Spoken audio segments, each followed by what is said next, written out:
हिंगना में birthday party मना रहे एक नाबालिग को उसके दो नाबालिग दोस्तों ने तलवार से वार कर मौत के घाट उतार दिया और हत्या करने के बाद सभी लोग मौके से फरार हो गए। पार्टी में शामिल सलमान ने कहा कि सभी दोस्त बर्थडे सेलिब्रेट करने के लिए झील पर गए हुए थे और इसी दौरान सकीबुल की हत्या कर दी गई।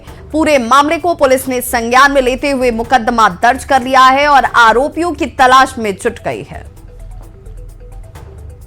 7 बच्चा यानी कि इन लोग गया था बर्थडे मनाने के लिए।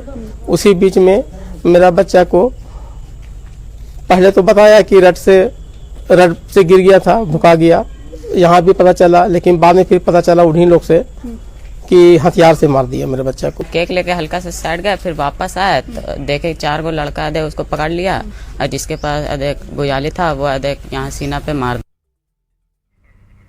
अब सवाल ये कि बर्थडे पार्टी में तलवार ले जाने की नौबत क्यों आ गई?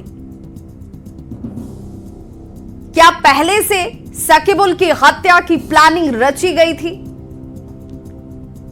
अगर नहीं तो सकीबुल की हत्या के पीछे का सच आखिर क्या है? बर्थडे पार्टी में कौन कौन दोस्त शामिल हुए थे? पुलिस की जांच में क्या कुछ निकलकर सामने आया? पुलिस आरोपियों को कब गिरफ्तार करेगी? ये तमाम सवाल इस वक्त सवाल ही है, इसका जवाब नहीं मिल पाया है। खबर गिरिडीह जिले से, जहां पर नशे में घर आए बेटे को पिता ने जब शराब पीने से मना किया तो उसके पिता पर कुल्हाड़ी से बेटा हमला कर देता है। हमला इतना तेज था कि एक ही बार में पिता सुखदेव सोरेन जमीन पर लुढ़क गए और जब तक मां रूपा सोरेन घर के अंदर से बाहर निकली तब तक उनकी मौत हो चुकी थी। पिता को मौत के घाट उतारने के बाद आरोपी बेटा संदीप सोरेन कुल्हाड़ी हाथ में लिए घर के आंगन में तब तक खड़ा रहा जब तक छटपटाकर पिता की मौत नहीं हो गई। पति को मृत देख रूपा सोरेन यहां पर चिल्लाने लगती है। आवाज सुनकर आसपास के लोग इकट्ठा हो गए, लेकिन कुल्हाड़ी लिए संदीप सोरेन को देख आंगन में आने की हिम्मत किसी में नहीं हुई। आधे घंटे के बाद आरोपी आंगन में टांगी को फेंककर बाहर निकल जाता है और भागने की कोशिश करने लगता है, जिसे स्थानीय लोगों ने पकड़ा और फिर इसकी सूचना पुलिस को दी गई।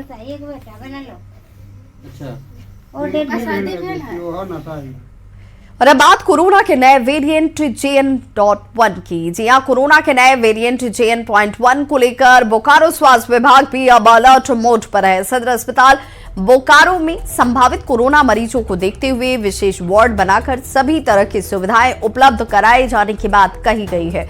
बोकारो सदर अस्पताल के सभी बेड फिलहाल ऑक्सीजन सपोर्टेड है और ऐसे में अगर मरीज संक्रमित पाए गए तो उनके लिए अलग से बेड और वार्ड की व्यवस्था करने की बात सदर अस्पताल के उपाधीक्षक डॉक्टर अरविंद कुमार ने कही है।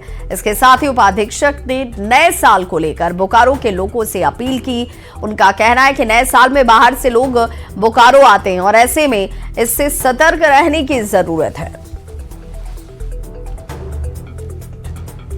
अपील रहेगी कि अभी जैसे न्यू ईयर का टाइम आने वाला है, क्रिसमस की छुट्टी हो रही है, तो बहुत सारे लोगों का, बाहर के लोगों का बोकारो में आगमन होगा।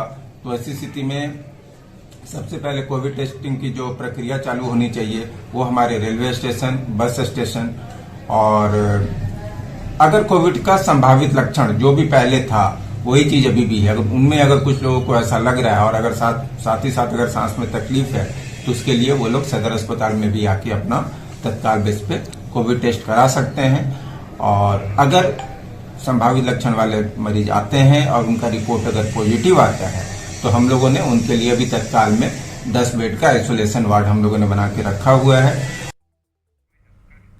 तो इस बुलेटिन में बस इतना ही। नमस्कार।